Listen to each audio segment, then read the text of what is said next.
Hello everyone, welcome to ई गुरुकुल ज्ञान। हम पढ़ रहे हैं कक्षा 8 की पूरक पुस्तक भारत की खोज, पाठ 4 है। और इस पाठ 4 का आज हमारा भाग नंबर 5 है, युगों का दौर। इस चैप्टर को हम पढ़ रहे थे, तो देखेंगे इस चैप्टर में हम आगे क्या पढ़ रहे हैं। आज हम पढ़ेंगे इसमें भारत का विदेशी व्यापार, कि हमारा जो भारत है वो अपने विदेशों में उसकी किस प्रकार की छाप है उसके बारे में देखेंगे। तो ईसवी ईसवी सन से पहले हजार वर्षों के दौरान भारत का व्यापार दूर दूर तक फैला हुआ था। ईसवी सदी यानी कि 0 शताब्दी, ठीक है। जीरो जो सन है, जैसे ईसा मसीह के जन्म को माना जाता है, वही ईसवी सन से लेकर 1000 वर्ष के दौरान भारत का व्यापार जो था वो दूर दूर तक फैला हुआ था, और बहुत से विदेशी बाजारों पर भारतीय व्यापारियों का नियंत्रण था। कहने का क्या मतलब है कि हम इंटरनेशनल व्यापार करते थे, और हमारे बहुत सारे जो विदेशी बाजार थे उन पर हमारी कमांड थी।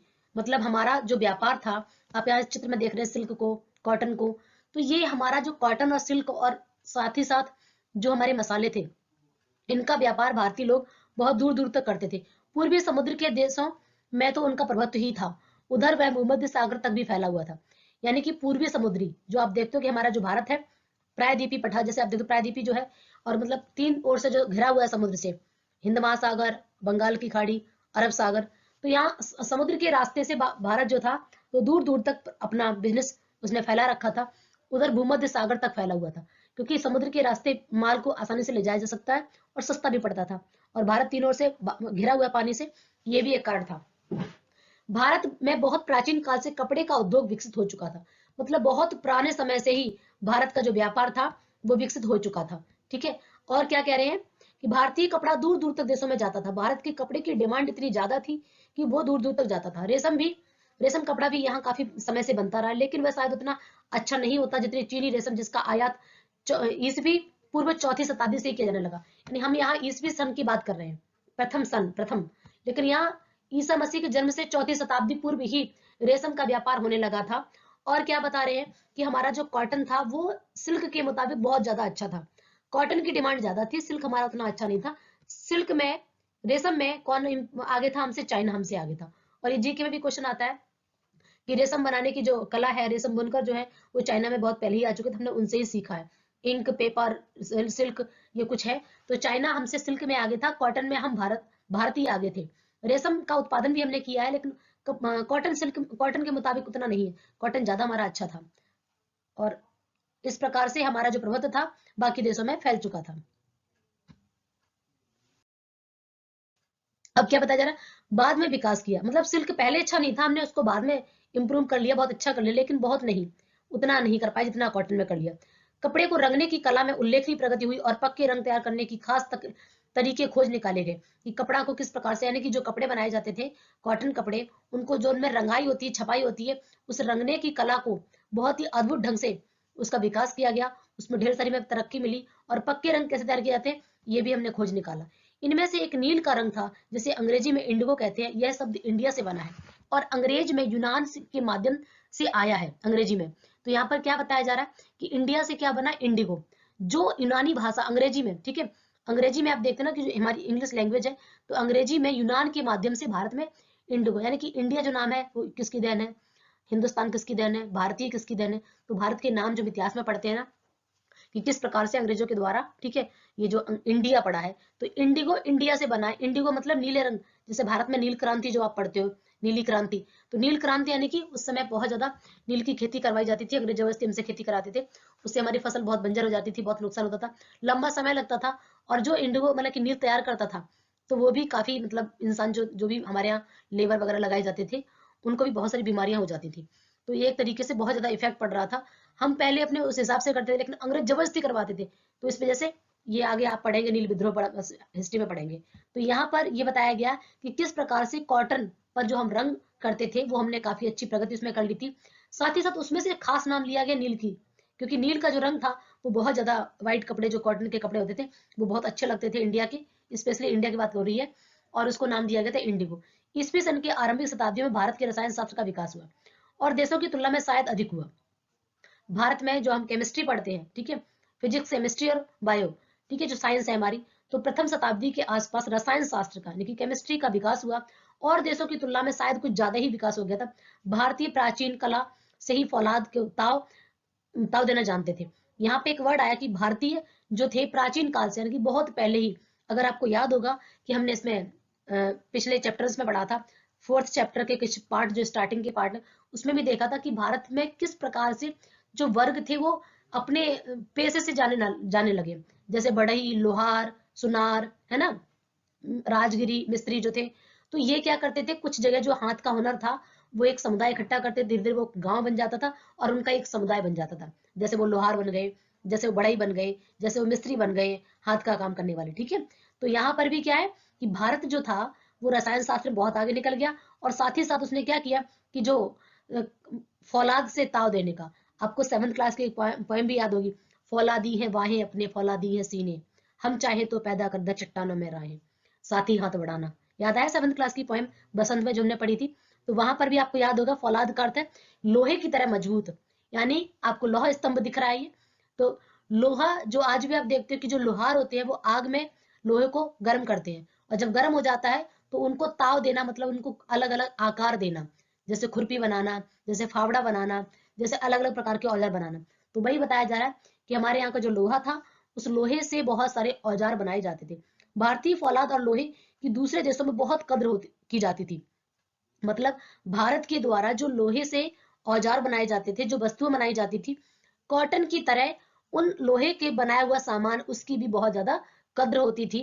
विशेष रूप से युद्ध के समय जो हथियार हम प्रयोग में लाते थे, चाकू, तलवार, डिफरेंट डिफरेंट टाइप की चीजें, ढाल, तो ये सारी चीजें बनाई जो जाती थी उनकी बहुत ज्यादा डिमांड होती थी। किस किस की होती थी? कपड़े की होती थी, और सिल्क की भी उतना अच्छा नहीं था, बट सिल्क भी हमारा अच्छा था। साथ ही साथ लोहे से बनाए हुए औजार, रसायन शास्त्र, विज्ञान, इन सब में हम पहले ही पढ़ चुके हैं कि भारत बहुत तरक्की कर चुका था। ये आपको दिल्ली के मेहरौली में एक लोहा स्तंभ है जो कुतुब मीनार है उसके पास, इतना अच्छा इसमें लोहा लगाया है। आज तक इसमें यही नहीं पता लगा पाए लोग कि किस तरीके का लोहा लगा है जो जंग नहीं लगी। आप देखते हो लोहे में कितनी जल्दी जंग लग जाती है, और जंग लगने के बाद लोहा खराब हो जाता है। 1500 साल पहले ये बना था और अभी तक इसमें कोई जंग नहीं, कोई प्रॉब्लम नहीं आई है, बिल्कुल वैसा ही है जैसे पहले बनाया गया था। तो भारतीय लोहा जो है वो बहुत ही अच्छा था, इसीलिए इसकी डिमांड, अच्छी चीज की डिमांड होती है तो हमारे भारत के कपड़े, वस्तुओं की बहुत ज्यादा डिमांड थी।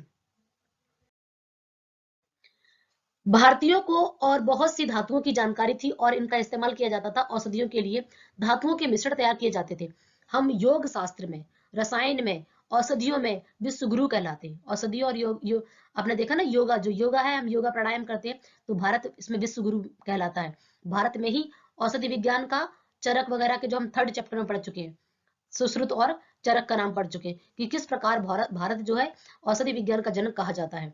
साथ ही साथ अब देखेंगे कि भारत ने योग का भी है ना, तो ये उसी के अंदर आता है कि भारतीय सिर्फ लोहे की वस्तुएं, कपड़े ही नहीं, और बहुत सारी धातुओं को भी जानते थे, जैसे चांदी, सोना, लोहा, आप देखते हो ना ये सब धातुएं हैं हमारी।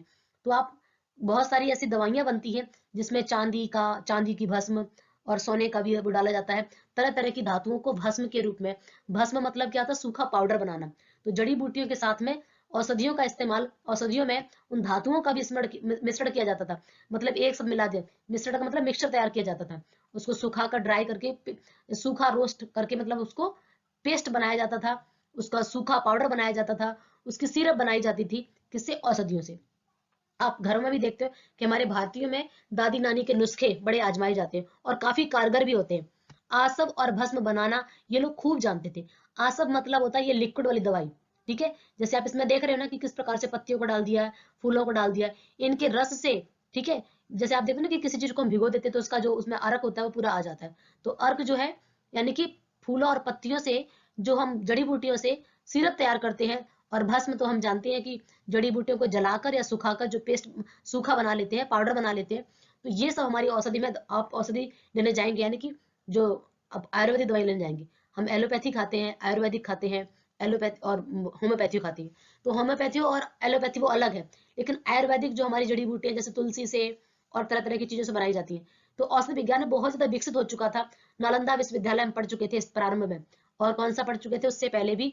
तक्षशिला यूनिवर्सिटी, जहां से जो कोई भी औषधि विज्ञान का ज्ञान लेकर आता था उसकी बहुत ज्यादा डिमांड हो जाती थी। जैसे अगर कोई एम्स में आता है कोर्स करके या अप्रेंटिस करके वहां पे, तो उसकी डिमांड काफी ज्यादा होती है। उसी प्रकार से मध्य युग तक प्रयोग काफी ज्यादा विकसित हो चुका था। मतलब इतना ज्यादा विकास हो चुका था कि मध्य युग तक, जीरो से लेकर जो हमारा मध्य युग चलता है, जो मुगल काल जैसे आप बोलते, वहां तक इसका काफी ज्यादा विकास हो चुका था। गर्चे ये प्रयोग मुख्य रूप से प्राचीन ग्रंथों पर आधारित है, मुख्यतः।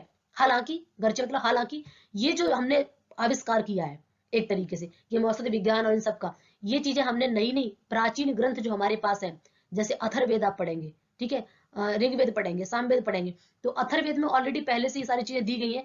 तो हमने औषधियों की जानकारी अपने जो हमारे पास ग्रंथ है उससे हमने ली है। शरीर रचना, शरीर विज्ञान का अध्ययन भी अथर्ववेद में प्रॉपर दिया हुआ है कि आप जादू टोना आयुर्वेदिक ऑपरेशन, ये सारी चीजें दी हुई है उसमें कि कैसे कैसे करते हैं। तो प्राचीन ग्रंथ हमारे आधार हैं, हमारी नींव है, जिनके दम पर हमने ये सारी चीजें कर पाई है, संभव हो पाया है।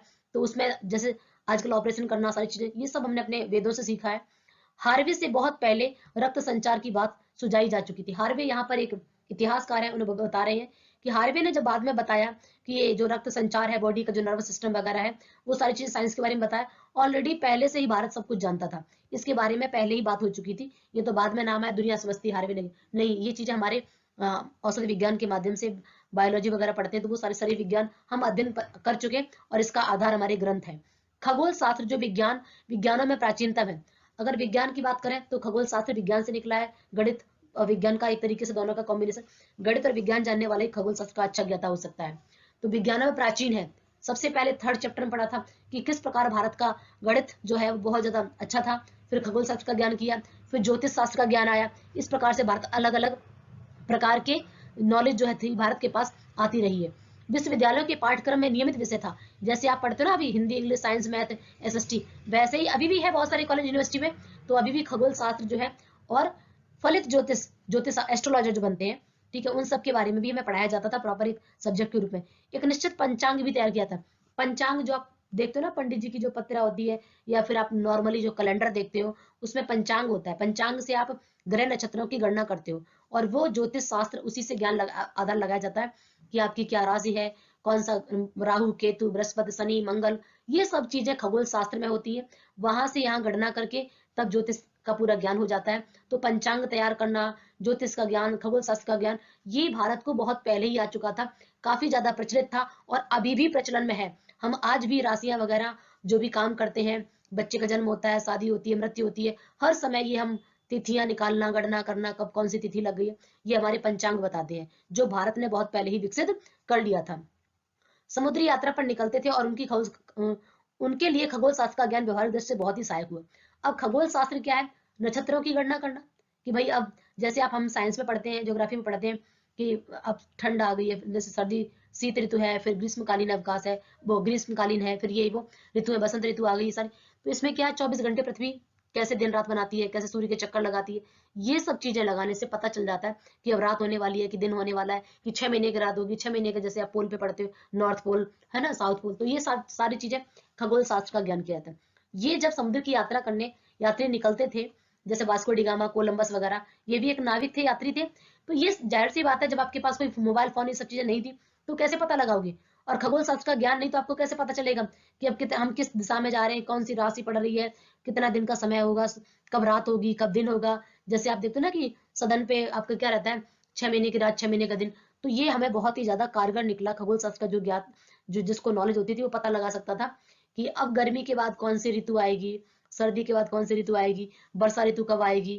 तो ये सारी चीजें आप इससे प्रकृति से बच सकते हो, कि बारिश में आप समुद्र में जा रहे हो, है ना, आप इसी प्रकार सर्दी में जा रहे हो, हम किस किस में जा रहे हैं, कहाँ जा रहे हैं, इन सब की नॉलेज हमें बहुत ही ज्यादा इससे हेल्प मिली। यह कहना कठिन था कि उस समय यंत्रों की कितनी प्रगति थी, हमें ये पता नहीं, हमारे कहीं ऐसे साक्ष्य नहीं मिले हैं, कहीं सबूत नहीं मिले हैं कि हमने यंत्रों का, जो आप डिवाइस आज हम सोनार वगैरह पढ़ते हैं, कि भारत में फेदोमीटर पढ़ते हैं कि समुद्र में कितनी गहराई है, कौन सी चीज कहाँ पे है, कौन सा कैसे यंत्र पता लगा, इनकी कितनी हमें नॉलेज थी, इसका हमें कोई भी सबूत नहीं मिला है। लेकिन जहाज बनाने का खूब प्रयोग करते थे। जैसे भी मैं ऊपर पढ़ा था ना कि भारतीयों को लोहे लोहे के जो औजार बनाने थे, उसमें काफी डिमांड थी, तो जाहिर सी बात है कि जहाज में भी लोहा लगता था, तो जहाज बनाना हम खूब जान गए थे। इतना मुझे पता, बाकी यंत्रों के बारे में क्या था पता नहीं था, लेकिन हम जहाज बनाने में काफी ज्यादा प्रगति कर चुके थे। इसके अलावा विशेष रूप से युद्ध में काम आने वाले तरह तरह की मशीनें, जो युद्ध में प्रयोग की जा सके, ऐसी मशीनें, ऐसे औजार और जहाज, ये सारी चीजें हम लोहे से बनाना सीख गए थे। ऐसा प्रतीत होता है कि उस समय भारत औजारों के निर्माण एवं प्रयोग में, और रसायन शास्त्र, धातु शास्त्र, ये भी एक शास्त्र है, संबंधित जानकारी किसी देश से पीछे नहीं था। इसी कारण कई सदियों तक वह विदेशी मंडियों में अपने बस में रख सका। क्या बताया जा रहा है, जब हमारे पास किसी चीज की कला होती है तो यहाँ पर बताया जा रहा रसायन शास्त्र, खगोल शास्त्र, धातु शास्त्र, इन सब की बहुत अच्छी जानकारी थी। तो हम जो औजार बनाते थे, जो हम वस्तुएं बनाते थे, युद्ध में काम आने वाली मशीनें बनाते थे, इन सब की इतनी अच्छी नॉलेज थी। हम किसी देश से पीछे नहीं थे, हमें कहीं और देश से नहीं लेना पड़ता था, हम खुद ही इतना बनाते थे कि हमारे माल की डिमांड जो थी दूसरी मंडियों में यानी कि विदेशों में बहुत ज्यादा। जैसे आज हम रसिया से, चाइना से हथियार वगैरह लेते हैं, तो उस समय भारत से विदेशी मंडियों में हमारे इन औजारों की, मशीनों की बहुत ज्यादा डिमांड होती थी, जो युद्ध में प्रयोग की जाती थी। आगे पढ़ेंगे इसमें। प्राचीन भारत में गणित शास्त्र। अब प्राचीन भारत में गणित क्या था, ये जो हम गणित देख रहे हैं, खगोल शास्त्र, ज्यामिति, ये सारी चीजें हमने कैसे विकसित की, कैसे हुआ। यह माना जाता है कि आधुनिक अंकगणित और बीजगणित की नींव भारत में पड़ी थी। ऐसा माना जाता है कि आज जो हम अंकगणित, अर्थमेटिक पढ़ते हैं, ठीक है, उसमें जो अब ज्योमेट्री पढ़ते हो और अर्थमेटिक यानी कि गणित में भी तीन होते हैं, अंकगणित, बीजगणित और रेखा गणित। तो यहाँ पर क्या बताया जा रहा है कि अंकगणित और बीजगणित, इनकी नींव जो थी भारत में पड़ी थी। गिनती के चौखटे का इस्तेमाल करने के लिए फूवड़ पद्धति रोमन थी और उस तरह की संख्याओं का इस्तेमाल करना बहुत समय ले लिया, प्रगति में बाधा उत्पन्न की। आप रोमन गिनतियां लिखते हो ना, आप देखते हो रोमन में क्या होता है, रोमन में 10 नहीं, 0 नहीं है ना, उसमें 9 तक ही है, 9 के बाद हम फिर शुरू कर देते हैं इस तरीके से। तो यहाँ पर क्या बताया गया कि किस प्रकार से, ठीक है, भारत जो था वो मैथ में बहुत अच्छा था। भारत में कोई फूड पद्धति, फूड मतलब होता है बहुत ही पुरानी घटिया पद्धति, ऐसी नहीं थी, ये रोमन संख्याओं में थी। कि जैसे आज अबेकस वगैरह आप देखते हो तो अच्छा वाला है, जिसमें हम अच्छे बीट्स लगे रहते हैं, हम जल्दी गणना कर लेते। उस समय एक चौखटा टाइप का था, मतलब चौकोर था, जिसमें हम संख्याओं को गणना करते थे अर्थात गिनते थे। उसमें कहीं शून्य नहीं था, शून्य की वजह से संभव हो पाया संख्याओं को आसानी तरीके से गिनने के लिए। जैसे 10, 100, 1000, लाख, 10 लाख, करोड़, अरब, ये सिर्फ एक एक जीरो बढ़ाते। तो जीरो का क्या कमाल है, वो भारत ने करके दिखाया। एक गाना भी है, जब जीरो दिया मेरे भारत ने, है ना। तो भारत ने जब जीरो दिया तो किस प्रकार से जो अंक है उसकी गणना आसान हो गई। अंक पहले बहुत मुश्किल से गिने जाते थे, 9 तक थी तो कितना मुश्किल होता था, जबकि शून्यांक मिलाकर 10 भारतीय संख्याओं में मनुष्य की बुद्धि को इन बाधाओं से बहुत पहले ही मुक्त कर दिया था। ये जो शून्य है, ये जीरो है, ये भारत की बुद्धि का कमाल है। भारत की संख्याओं ने मनुष्य की बुद्धि को इन बाधाओं से मुक्त कर दिया जो हमारी तरक्की में रुकावट पैदा कर रही थी, और अंकों के व्यवहार पर अत्यधिक प्रकाश डाला। ये अंक चिन्ह बेजोड़ थे, बेजोड़ का मतलब बहुत ही अच्छे थे। जैसे अगर इस जीरो को निकाल दिया जाए तो एक तरीके से मैथ हमारा बेकार हो जाएगा, मैथ कैसे आगे बढ़ पाएगा, कैसे कर पाएंगे। तो वही बताया गया, अभिन्न अंग बन गया। और दूसरे देशों में इसका प्रयोग तमाम चिन्हों, मतलब चिन्हों से एकदम भिन्न था। जो अलग देश में किए जाते थे उससे भारत में बिल्कुल डिफरेंट तरीके से जीरो पद्धति जो आई थी, जीरो का आविष्कार जो किया था, वो किसी और देश ने नहीं कर पाया। भारत में ज्यामिति, अंकगणित, बीजगणित का आरंभिक बहुत प्राचीन काल से होता था, शायद आरंभिक वैदिक युग से। वेदियों पर आकृतियां बनी रहती, जैसे वेद, जो ऋषि मुनि अपनी जो वेदियां थी, वेदियां मतलब जो हवन सामग्री जिसमें डालते हैं, वेदियां बनाते, उन पर ये ज्यामिति आकृतियां बनी होती थी, उनसे ज्यामिति, बीजगणित का प्रयोग किया जाता था। हिंदू संस्कारों में ज्यामिति आकृतियों का बहुत ही आमतौर पर इनका प्रयोग किया जाता था, प्रयोग में लाई जाती थी। जैसा कि मैंने अभी आपको बताया था कि वो पंचांग देखते हैं, सारी चीजें देखते हैं, तो ज्यामिति से गणना करते हैं, वो सारी चीजें बता रहे हैं। भारत में ज्यामिति का विकास अवश्य हुआ, पर इस क्षेत्र में यूनान और सिकंदरिया आगे बढ़ गए। तो ज्यामिति जो थी, अंकगणित और बीजगणित, ठीक है, मतलब अर्थमेटिक, और इसको आपको बीजगणित जो है दूसरा वाला आपका मैथ, ठीक है। लेकिन जो आपका ये है ज्योमेट्री, जैसे आप डालते हो, ज्योमेट्री में भारत जो था वो पीछे रह गया था। किससे? सिकंदरिया लोगों से, यूनान के लोगों से, ये हमसे आगे बढ़ गए थे। लेकिन अंकगणित और बीजगणित में भारत आगे रहा, जिसे शून्य या कुछ नहीं कहा जाता था। आरंभ में केवल बिंदी था या नुक्ते नुक्ते नुक्ते की तरह प्रयोग किया था। आप देखते हो ना कि जैसे आप ये अंक की बिंदी देख रहे हो, इस तरीके से कुछ कुछ हिंदी में आप देखते हो कि यहाँ पे नीचे लगा रहता है किसी अंक के नीचे, जैसे जा, फा, जैसे मस्जिद, है ना। तो जब जा लग गया तो जा नहीं बोलेंगे, जा बोलेंगे। तो यहाँ पर नुक्ता या बिंदी, सिर्फ इसको ये डॉट माना जाता था, लेकिन आगे कैसे यह अंक के रूप में परिवर्तित हुआ। शून्यांक के स्थान पर स्थान मूल्य वाले दशमलव विधि का स्वीकार करने के बाद अंकगणित और बीजगणित में तेजी से विकास किया गया, करने की दिशा में कपाट खुल गए। मतलब जैसे ही वो शून्य जो था आया, तो वैसे ही हमारे एक तरीके से कपाट, मतलब दरवाजे खुल जाना, है ना। किसी भी कहते हैं ना कि हमारी कुंजी ताला, है ना, तो वैसे दरवाजे खुल गए तो अंदर क्या है वो चीज आपको मिल जाएंगी। तो जैसे ही भारत ने शून्य दिया, वैसे ही बहुत तेजी से विकास हुआ। बीजगणित पर सबसे प्राचीन ग्रंथ ज्योतिर्विद आर्यभट्ट द्वारा लिखा गया। तो आपको ये अंडरलाइन अपनी बुक में इस तरीके से इसको नोट कर लेना है कि जो ये आपका है, ठीक है, जो ये ज्योतिर्विद है वो किसने लिखा है? आर्यभट्ट ने, महान गणितज्ञ है। इनका जन्म 427 ईस्वी में। ये एग्जैक्ट डेट आप अपना हिस्ट्री से मैच करेंगे, ये एग्जैक्ट नहीं, ये तो एक समरी है, पूरक पुस्तक के रूप में पढ़ रहे हैं। इसका सारा डाटा, ये डेट वेट ना एकदम करेक्ट नहीं। नेहरू जी ने जेल में थे तब ये पुस्तक लिखी थी, तो उनकी स्मृति के आधार पर लिखी गई है। ये किस प्रकार भारत के दर्शन करा रहे हैं वो एक तरीके से। तो ये डेट में थोड़ा सा ये डेट सही नहीं है, ठीक है। आर्यभट्ट वाली सारी डेटें गलत नहीं है, ये डेट सही नहीं है, ठीक है। भारतीय गणित शास्त्र में अगला महत्वपूर्ण नाम भास्कर का आता है। पहला नाम किसका है? आर्यभट्ट का नाम। आर्यभट्ट ने जीरो की खोज की है और इन्होंने गणित की जो पुस्तक लिखी ज्योतिर्विद। तो आपसे पूछा जा सकता है कि ज्योतिर्विद ग्रंथ किसका है? ये आर्यभट्ट का है। इसमें विषय क्या है? इसमें हमारा गणित के टॉपिक दिए बीजगणित के बारे में। भास्कर नाम है इनका 522 ईस्वी में। और इसके बाद ब्रह्मपुत्र का नाम आता है। ब्रह्मपुत्र ये नदी का नाम नहीं, ये गणितज्ञ का नाम है। तो पहला आर्यभट्ट, दूसरा भास्कर, तीसरा ब्रह्मपुत्र। ब्रह्मपुत्र प्रसिद्ध खगोल शास्त्री भी थे। अभी मैंने बताया ना, अगर आपको गणित में नॉलेज है तो खगोल शास्त्री, क्योंकि वहां भी गणना करनी होती है कि भाई कितने चक्कर लगा रहा है, कितने, वहां पे भी आपको मैथ चाहिए चाहिए। जिसने शून्य पर होने वाले नियम लागू किए। अब शून्य तो आर्यभट्ट ने खोज कर दी, लेकिन शून्य कब लगना चाहिए? अंक के पीछे लगना चाहिए, बाद में लगना चाहिए, कैसे लगना चाहिए? आप देखते हैं जब हम डिवाइड करते हैं तब शून्य का इस्तेमाल करते हैं। तो शून्य को कब और कैसे, उसके जो नियम थे वो किसने है? ब्रह्मपुत्र ने। इस क्षेत्र में अधिक उल्लेखनीय प्रगति की। इसके बाद अंकगणित और बीजगणित पर लिखने वाले गणितज्ञों की परंपरा मिलती है। इसमें अंतिम महान नाम भास्कर द्वितीय का आता है। एक भास्कर इधर भी है जो आर्यभट्ट के बाद आते हैं, लेकिन ये भास्कर द्वितीय जो सबसे ज्यादा प्रसिद्ध रहे हैं। इनका जन्म 1014 से, ठीक है, 1114 कह लो, 1414 कह लो, तो यहाँ 1114 ईस्वी में हुआ था। उसने खगोल शास्त्र, बीजगणित और अंकगणित पर कम से 3 पुस्तकें लिखी हैं। अंकगणित की पुस्तक लिखी लीलावती। अब थोड़ा सा नाम अटपटा लग रहा है कि इसकी लड़की का नाम है लीलावती, लेकिन लीलावती ये आपकी गणित की पुस्तक है, पूछा जाता है अंकगणित की पुस्तक है, इसको किसने लिखा? भास्कर द्वितीय ने लिखा।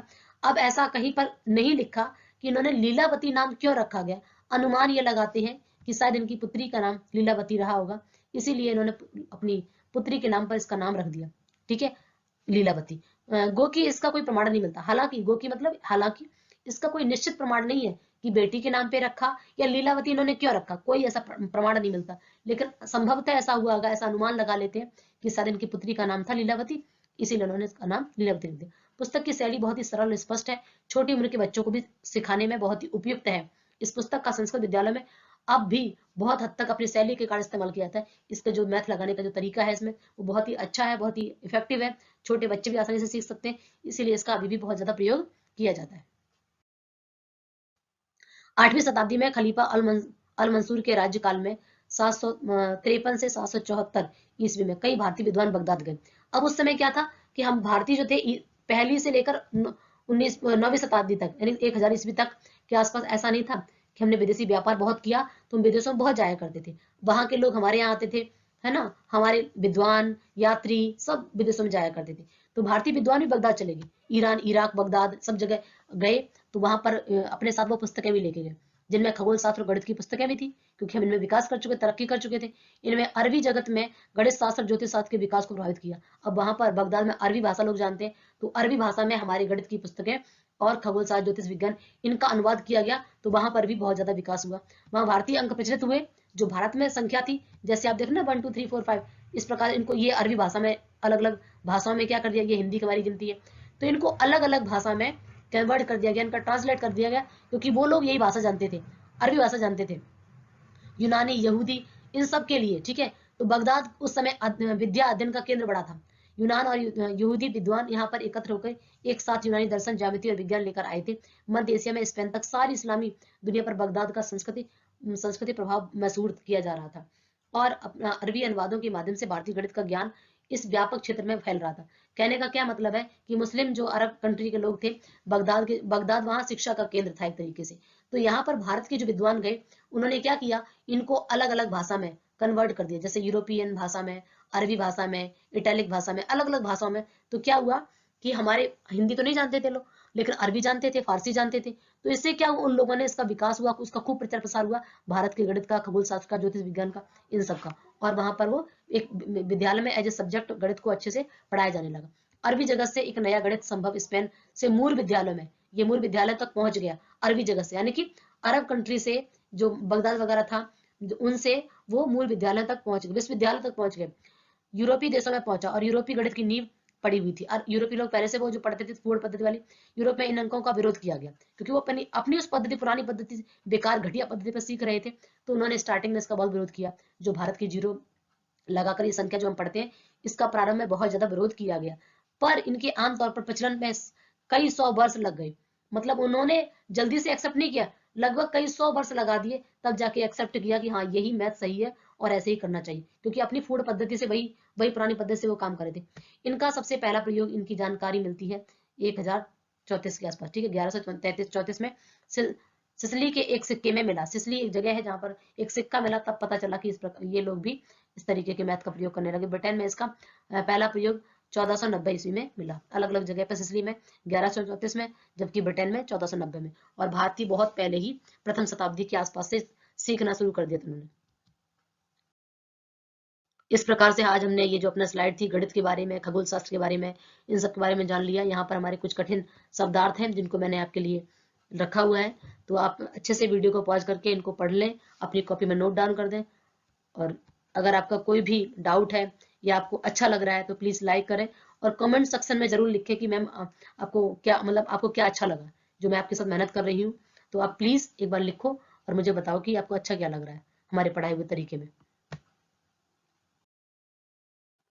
ये हमारे क्वेश्चन आंसर है, तो क्वेश्चन आंसर भी अपनी कॉपी में आप नोट कर लेंगे। वैसे मैं आपको अंडरलाइन करवाती जाती हूँ, वर्ड मीनिंग, कठिन शब्दार्थ, सबके बारे में बता रही हूँ। अगर आप मेरे साथ साथ कॉपी और पेन लेके बैठेंगे तो आप बहुत अच्छा करेंगे, मुझे पूरी उम्मीद है इस बात की। यहाँ पर देखेंगे आप, बहुत ही अच्छे ढंग से मैंने चैप्टर्स को समझाया हुआ है। आपके 4 चैप्टर लगभग कंप्लीट होने वाले हैं। इसके बाद हम और भी आगे के बचे हुए चैप्टर हैं उनकी वीडियो भी बहुत जल्दी ही लेकर